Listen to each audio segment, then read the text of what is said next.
Nilqakom l-ura f'dan il-programm One News Breakfast, sen trattaw dak li sab fil-ħodu spinola fil-fat meta lejliet fejn kienet tiċċelebra ruħa festa li eluf ta' zazah minn kull rokna ta' Malta kif ukoll numru ta' turisti marru hemmhekk ħallew letteralment miżbla fit-toroq tal-madwar wara lejl ta' divertiment. Iżda il-każ mhuwiex dan per se tistenna li numru kbir ta' nies se jħalli xi ftit ħmiġ warajh.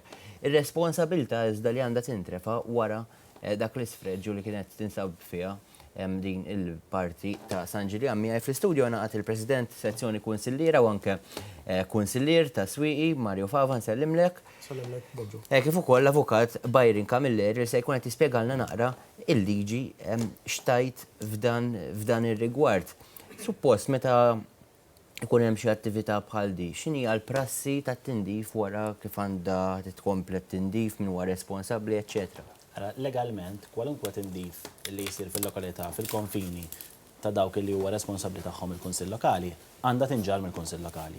Sakemm ma jkunx hemm permess jew inkella xi kundizzjonijiet illi jgħidu bil-kontra. L-att li jirregola l-Kunsill Lokali, l-att 363, jitkellem ċar, artiklu 33 jitkellem ċar. Il-responsabilità tal-indaf, għal-ġbir ta' żibel, eċċetera, hija tal-Kunsill Lokali nnifsu. Iżda f'dan il-każ ma kienx hemm xi permess partikolari milli nista' nifhem jien ta' attività. Din hija festa li ħafna nies jiddeċiedu li jinżlu lejn San Ġiljan lejn diversi bars oħra sabiex jiċċelebraw il-fest San Patrizju. Jiġifieri ħafna żgħażagħ, speċjalment żgħażagħ, illi marru hemmhekk u jixorbu l-birra. Iżda dak li ġara f'San Ġiljan kien nista' ngħidu l-libra preċedent għaliex kellha tkun il-qorti illi waqfet lill-Kunsill Lokali ta' San Ġiljan milli jkompli jabbuża mill-liġi, milli jkompli jabbuża anke fi ħruġ ta' permessi fejn waqfetu milli jagħti b'mod dirett lill-kumpanija illi anke rajna fuq il-mezzi tax-xandir illi kienet viċin ħafna jew nkella xi kienet ħadmet anke għall-Partit Nazzjonalista illi b'mod dirett ikkuntratta magħha illi tieħu dan l-avveniment f'idejha fil-biċċa li tissejjaħ ta' Spinola. Iżda ġara dawn il-bars illi ilhom tant żmien sabiex jaħdmu sabiex iresqu il-klijenti l-hemmhekk f'daqqa waħda tajjeb mela inti għandek il-kirja li titħallas fix-xahar, inti għandek ħafna spejjeż illi inti huma kontinwi sabiex tkun qed topera minn hemmhekk b'mod permanenti, meta mbagħad xi ħadd illi jiġik f'ġurnata ovvjament l-ispejjeż tiegħu huma ħafna inqas u Ġifieri dawn twaffqu u xekk. Eżattament. Ma ramawx.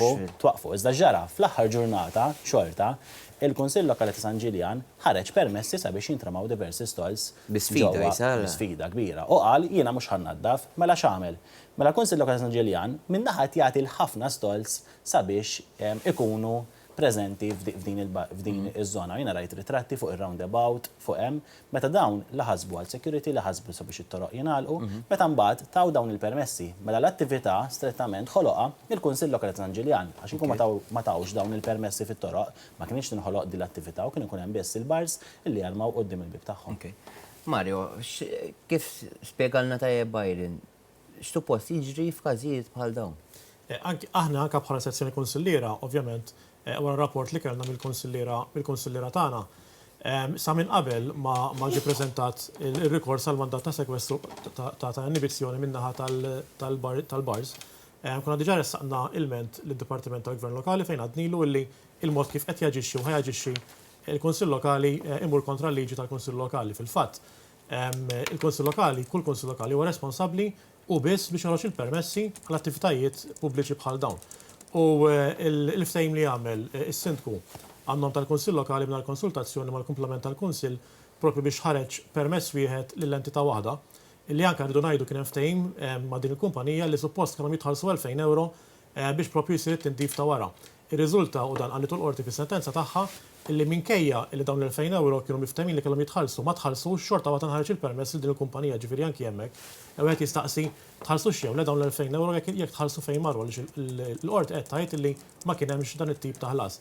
Iktar minn hekk imma mbagħad il-Kunsill Lokali fis-seduta proprju li saret nhar-l-erbgħa li għaddew wara s-sentenza li kien hemm tal-qorti, iddeċidew il-Kunsill Nazzjonali li jabdikaw mir-responsabilità propju kemm dik tas-sigurtà li l-Kunsill huwa responsabbli għas-sigurtà f'kull attività pubblika li ssir fil-lokal tiegħu u anke dik tal-indafa. Meta mbagħad il-Kunsilliera tagħna anki għamlu kontromozzjoni b'sens li ikwotaw il-liġi u fakru l-Kunsilliera Nazzjonalisti li din ir responsabilità tal-Kunsill Lokali il-Konsilli Nazzjonalisti votaw kontra din il-proposta tagħna mhux biss tal-li anki hemmhekk b'mod amministrattiv kisru l-liġi għaliex il-Konsilli tagħna bid-dritt u anke dritt li tihom il-liġi stess, artiklu 43, talbu li jkun hemm dikjarazzjoni ta' kif ivvutaw il-Konsilliera u s-Segretarju flimkien ma' Sindku u l-Viċi Sindku talbu li l-votazzjoni tkun vot sigrit, xi ħaġa li fil-liġi tal-Kunsill Lokali assolutament ma teżistix. Minn hekk imma anke s-sentenza tal-qorti minnha fiha tgħid li l-mod abbużiv kif ħaġu l-permessi b'mod awtomatiku għamlu l-istess permessi illegali. Mela, ma fuq il-linja fil-fatt għandna il-Filip Fenek fiħdan il-GRTU. Nsellimlek, Filip? Nselmilkom. Bonġu kulħadd. Mela, bonġu. Mela, Filip, f'każijiet bħal dawn issa, x'se jkun qed jiġri ġifieri wara li rajna dak li seħħ f'attivitajiet oħra fil-passat. Inti naf li tkun responsabbli wkoll mis-sidien tan-negozju. X'kienet l-ewwel sentimenti tiegħek wara dak li rajt is-sibt filgħodu? L-ewwel ħaġa li nixtieq ngħid huwa illi aħna prinċipju meta jkun hemm negozji fissi fl-erja u hemm biżżejjed ta' dak is-servizz, il-Kunsill m'għandux joħroġ permessi u f'dal każ qegħdin nitkellmu fuq bars u ikel hemm kemm trid, jiġifieri l-ewwel żball kien il-fatt illi rid jagħti one-off biex jagħmlu biex jagħlqu t-triq u jdaħħlu bars oħrajn meta hemm biżżejjed. Aħna dawk ngħidulhom free riders. Għaliex? Għal dawk jiġu letteralment jirkbulek meta il-bars kollha għandhom l-ispejjeż tagħhom u avvent li organizzaw huma, allura naturalment jieħdu pjaċir biha meta jkollok xi perjodu kwiet biex tarġa' tinġabar, il-business nafu kif inhu. Issa jien l-iktar li dejqitni u meta ngħid jien jiġifieri s-sidien tan-negozju, illi aħna ma kellniex bżonn nis-sindku biex jgħidilna biex innatfu, jiġifieri qabel ma daħħal dal-persuna li kien jorganizza dal-one-off. Il-bars kienu lesti, konna ġiġa qegħdin niġbru l-flus aħna biex inkunu nistgħu nagħmlu it-tindif neċessarju kullum kien, imma mbagħad meta s-sindku qal li qed jaċċetta dal-event biex ikollu l-flus biex inaddaf, hemmhekk naturalment u mbagħad hemmhekk inqala l-inqala u morna l-qorti, imma morna l-qorti. Il-qorti il-mandat li ħarġet huwa għax ma joħroġ tender. Għandna mhux qed ngħidu li ma joħroġ tender, għandna qed ngħidu illi meta jkun hemm kif kont qed ngħid biżżejjed bars m'għandhomx għalfejn joħorġu applikazzjonijiet biex ikun hemm bars, issa jekk inħarsu x'ġara in ġenerali naraw illi wara l-event l-istess owners tal-bars il-parti tagħhom natfuha u sas-sitta u anke s-seba' ta' filgħodu kellek dik il-biċċa biex ma nsemmix biex ma nagħmilx riklam kommerċjali, imma fejn kien hemm l-attività, speċjalment kien hemm attività quddiem stabiliment li hu pjuttost kbir kien kollu nadif. U qudiemhom kollha natfu huma, però wieħed jinnota li dak li trat li ġie kien propju mingħand dawk il-one-off kiosks li hu ħareġ ukoll li kien hemm xi 4 kiosks. Orrajtu tittara l-mod jiġifieri għaddiju health and safety u li fej l-istabilimenti jridu jżommu mal-compliance hemmhekk ejja ħammorru. U tara li l-ħmiġ kien propju mal-roundabout fejn m'hemmx stabilimenti fejn kien hemm daw il-kiosks li taw permess. Jiġifieri hemmhekk jiena mhux qed ngħid li ġenerali kif semmejt qabel ma jkunx hemm ħmiġ għax in-nies jaqbżu minn posta li ieħor dejjem ikun hemm. U ġentilment daħal il-Gvern ċentrali, il-Cleansing Department minn hawn insellem Ramon de Gwara, kont ċempitlu filgħodu jien illi maru propju s-sibt filgħodu bin-nies tiegħu. Mhux se tħalli l-erja kollha kif kienet, imma se nagħmlu l-qudiem, jiena nispera l-qudiem il-bon sens komuni ir-renja, impoġġu mal-mar mejda naħseb il-messaġġ ħareġ illi hemm biżżejjed nies biex jorganizzawha fl-erja u nkunu nistgħu naraw għal dak kollu li hemm bżonn, jiġifieri mhux tindif biss, anke pereżempju li jkun hemm public toilets u jekk hemm bżonn li jkun hemm xi areas mingħajr ma nżommu t-traffiku per se għax kien hemm problemi ta' traffiku wkoll mill-main road, inkunu nistgħu forsi nagħlqu dawk il-biċċi żgħar quddiem l-istabilimenti u d-dinamika tkun illi n-nies jiċċaqalqu minn post tal-ieħor dik hija l-idea biex kulħadd jiekol u mhux iżomm in-nies ferja ent u wieħed biex jiekol u jħodhom kollha. L-idea hija li jkun hemm distribuzzjoni tajba.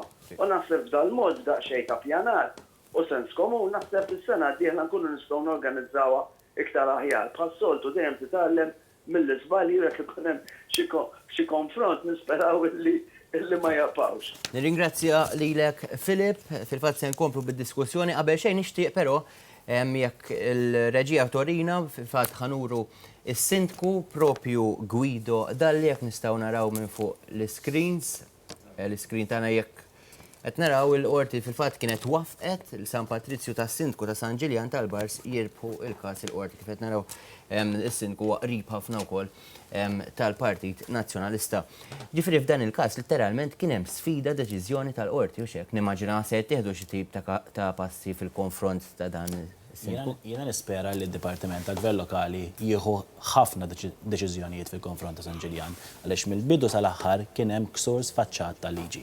Kien hemm ksur tal-liġi anka fejn kellek inġunzjoni minnaħa anka tal-qorti fejn waqfet li l-Kunsill Lokali ta' San Ġiljan ikompli għaddej b'dak li kien ser jagħmel, jiġifieri jikkuntratta dirett ma' dik il-kumpanija sabiex għal dik is-sena u mill-lider anka l-ħsieb kien li snin ta' wara tieħu over tajjeb din l-attività mingħajr ma jkun hemm espressjoni ta' interess. Kien hemm li semma Mario li anka waqt il-laqgħat tal-Kunsill kemm is-Segretarju Eżekuttiv u kemm is-Sindku li jmexxu l-laqgħa tal-Kunsill rieħdu u ħadu fil-verità il-vot ikun sigriet. Bl-ebda mod di ma tiżisti fil-liġi tal-Kunsill Lokali u ma tistax issir. Nispera li anka id-Dipartiment tal-Gvern Lokali jieħu azzjoni kontra daw iż-żewġ persuni għaliex il-Kunsill Lokali ma jixraqilhomx li jkunu mexxin minn amateurs b'dan il-mod.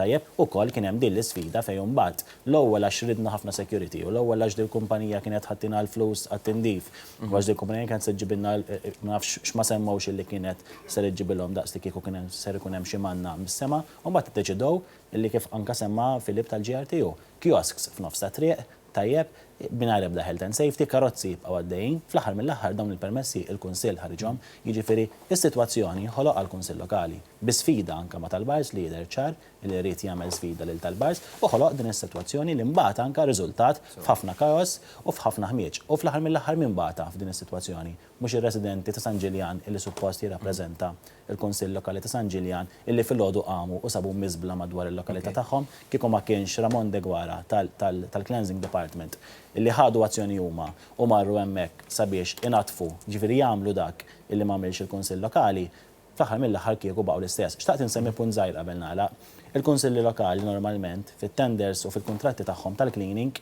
ikun ġifieri mhux relatat ma' ġurnata partikolari, iżda kull ġurnata, speċjalment nitkellmu f'żona illi m'għandix dubju li suppost għandha tnaddaf kuljum, illi l-kontrattur issa jekk ma jsib xejn u jekk isib ħafna huwa obbligat li jnaddaf.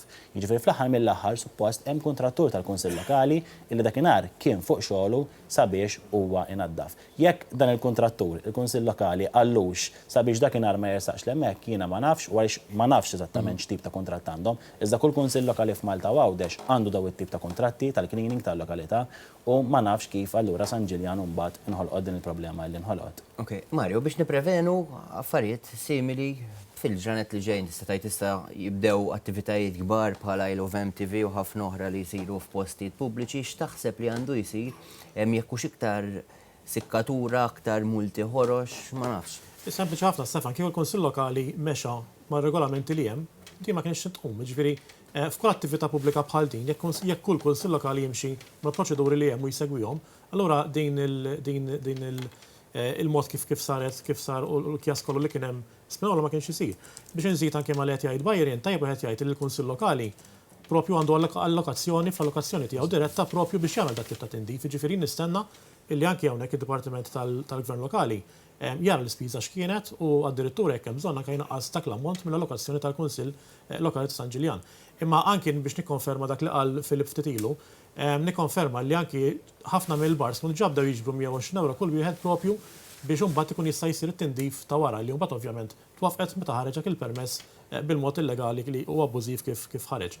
Aħna wkoll anke b'referenza għal Bajrin bħala sessjoni qed nitolbu u diġà tlabna id-Dipartiment għall-Gvern Lokali li jiddikjara dik il-laqgħa illi fih inkisret il-liġi b'mod amministrattiv għaliex ittieħed il-vot sikret biex tiġi dikjarata nulla u bla effett għaliex ċertament li inti għandek segretarju eżekuttiv li suppost jaf kif għandhom jimxu l-affarijiet, jaf l-iskeda skeda 6 tal-liġi tal-Kunsill Lokali fejn jaf kif suppost għandhom jimxu u kif għandhom jittieħdu il-voti b'mod partikolari u hemmhekk kien hemm ksur ċar tal-liġi għal daqstant kull deċiżjoni teħdet dik il-laqgħa għandha tiġi nulla u mhux effettiva. Ok. Fil-fatt jintkellimt ukoll ma' Ramon de Guara xtaq, però li jitkellem iktar il-qoddim għax bħalissa hemm xi żviluppi fl-emendi u fl-obbligi tal-liġi. Ma nafx forsi tistgħu titkellmu xi ftit fuqhom Byron. Jiena li nafu huwa li l-liġi tal-Kunsill Lokali tobbliga lill-Kunsill Lokali sabiex iżomm l-indafa ġewwa lokalità flimkien ma' funzjonijiet u obbligazzjonijiet oħra li huma strettament taħt ir-responsabilità tal-Kunsill Lokali. Fl-istess mod bħalma ngħidu żamma tajba tal-bankini, eccetera, eccetera. U dan joħroġ minn taħt il-liġi u kif qal minn tajjeb Mario, illi il-Konsilli Lokali għandhom allokazzjoni finanzjarja li din tkun maqsuma, tkun parti għal tindif, parti għal manutenzjoni tat-toroq, parti għal manutenzjoni tal-ġonna, u propju Kunsill Lokali jirċievi parti minn allokazzjoni tiegħu sabiex ingħadda fil-lokalità. Issa jekk dawk il-flus irid jużhom mal affarijiet oħra, jew ma nafx qed jagħmel bihom il-mistoqsija hemmhekk tkun. Jiġifieri il-Kunsill Lokali ta' San Ġiljan qed jabdiga mir-responsabilità tiegħu bi sfida. Tajjeb, u l-koll nafu illi ma kienux il-Konsiljera tal-Partit Laburista illi daħlu għal din l-sfida, il-Konsiljera tal-Partit Laburista anka talbu sabiex l-affarijiet isiru sew, iżda sfortunatament sabu qudiemhom żewġ persuni illi ma jridux li l-affarijiet isiru sew għaliex jidher ċar illi kellhom interessi oħra, l-interessi l-oħra huma li l-affarijiet ma jsirux sew kif anka ġie deċiż mid-deċiżjoni tal-qorti u anka issa l-investigazzjoni li għandu jagħmel il-Dipartiment tal-Gvern Lokali għax anka waqt il-laqat mhumiex anka kapaċi illi jmexxu l-laqa kif suppost tal-Kunsill Lokali. L-aħħar kummenti konklusivi minn ħatijak Mario? Anki il-fatt li sa fil-għodu stess, il-fatt li ħanġu permessi, tista' tgħid li l-istess nies ma bisem differenti, ġifieri l-isfida hemmhekk hija waħda ħafna iktar ċara. Anki hemmhekk kien hemm irregolarità li jekk inti kunsil ħajdeċidi li jagħmel xi ħaġa rid jekk stess laqa l-Kunsill b'urġenza, iressaq l-argument jew inkella l-item li titkellem dwaru propju f'dik il-laqgħa b'urġenza jittieħed votu jekk din tgħaddi mbagħad ikun jista' jagħmilha. U din hija xi ħaġa sintomatika anke fil-Kunsill ta' San Ġiljan għaliex forsi noħroġ ftit barra mis-suġġett. Kien ikun l-istess problemi u Ramon de Guara jista' jikkonferma. Il-mod kif jimxi anke l-Kunsill Lokali San Ġiljan fejn jidħol paċi fil dak li huwa tindif u ġbir ta' skart ħafna drabi. Ikollu jkun hemm intervent dirett minn naħa ta' Cleansing Department għaliex ċertu tindif ma jsirx ovvjament biex tingħata stampa kera anke fuq il-Gvern ċentrali li qed ikun hemm ħafna ħmiġ qed ikun hemm telqa' propju f'din il-lokalità. Ma ovvjament xi ħaġa li fil-verità responsabilità hija soltantament tal-Kunsill Lokali.